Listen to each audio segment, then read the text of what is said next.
Hey, welcome to Tool Tuesday. This week on Tool Tuesday, we're going to revisit my blacksmith coal forge project here.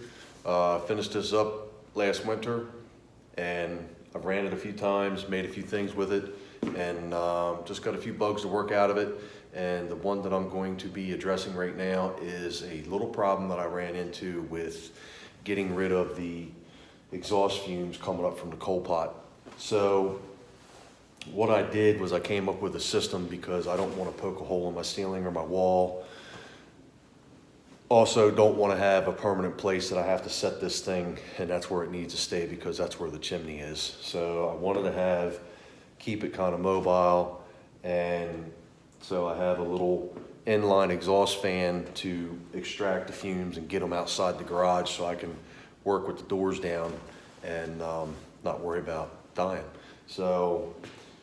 And I ran into a problem with that blower. So let me change the camera angle here and I'll go over what happened and what I'm going to do. So here we go. Okay, boys and girls. So when I put this guy together, got the top of, there's my fire pot down there. Comes up into the little bell, chimney, whatever you want to call it. Down the tube, here's my inline blower right here. And then I have a piece of flex pipe that I can drag and stick under whatever door I want. It's about 10-15 feet on there.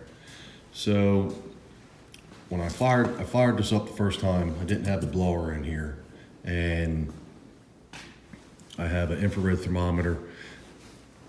Built a couple things, got this thing real good and hot, and shot it with the infrared and checked my temperatures. And in this area here, the pipe was around 180 degrees, something like that. So I figured I'd be safe in this area, because this thing doesn't move a whole lot of air, keep it pretty close so it doesn't have to work too hard. And I want to make sure I get the stuff out of here. So I do have my carbon monoxide detector is right up there. So anyhow, so safety out of the way. So I thought I was good to have this guy here because this thing is good to, I think it was 210, 220 degrees. The part that I neglected to take into consideration was the fact that when that thing is running and pulling air through, it's moving a lot more heat than when it was just cooking and the air was just kind of gradually making its way through there and radiating off of this. Big difference in the temperature, and this thing didn't last very long. Nothing froze up. I think really what happened, it just got too hot. I think the enamel coated wiring in there probably deteriorated. The wires just shorted out on the windings and it quit working. So fast forward, this summer we had a HVAC tech out here. We had a new system put in at the house, and before the technician left, I asked him to come out here and take a look at my setup and told him what happened, and his recommendations were to put the blower as far down the line as possible and try and put a damper in there to induce some fresh air and cool the temps down. So what I've done is I got a T and a big piece of duct pipe.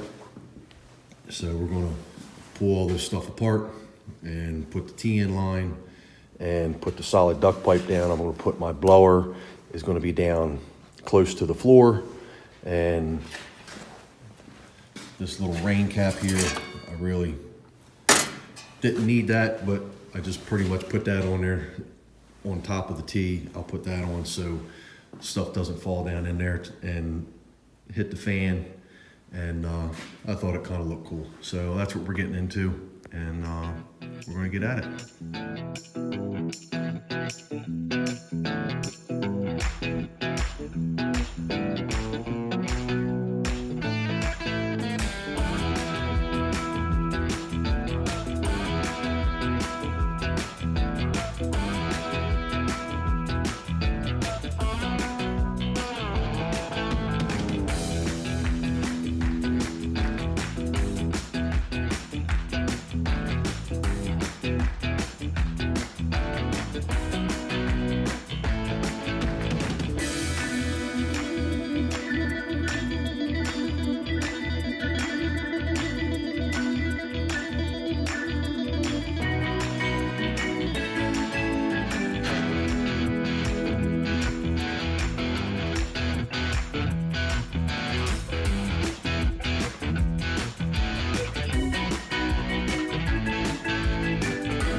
Okay, there we go. Kept my cord, and there's the motor down there at the bottom, the little blower motor. It's a little tight in my little zigzag there with my hanger that I have for the excess pipe. I've cut it off a couple times. I think that pipe came in a 20-foot section, and I probably still have too much on there, but I don't know where I'll have this thing, and I don't want to have a coupling or, you know, have to do anything to add to it. So, but I'll have to check it and drag it out and see exactly how much I have. But I may have to bend it or shorten the little piece I have sticking up. It's just a piece of bent rebar that I stacked that excess pipe on. But I'll have to do some type of adjustment there. And there's the little rain cap. Stand back, I think it looks pretty neat. Can't see it too well with the lighting in here. So I'm sure everything, if you saw in the video, I've drilled and riveted everything together, so she's pretty solid. But this is just sitting on there. Just like, I'm sorry, there we go. Just like that. So that way, I'm sure I'll have to do some type of dampering in there because it's just straight through. The only thing I do is fire it up and make sure we don't get no smoke coming out of there, and make sure the carbon monoxide detector doesn't go off, and try her out. I don't know if I'll do this on a Fire Friday coming up or another one. So, but that's it for now. We got her all buttoned up. There you go. See you next time.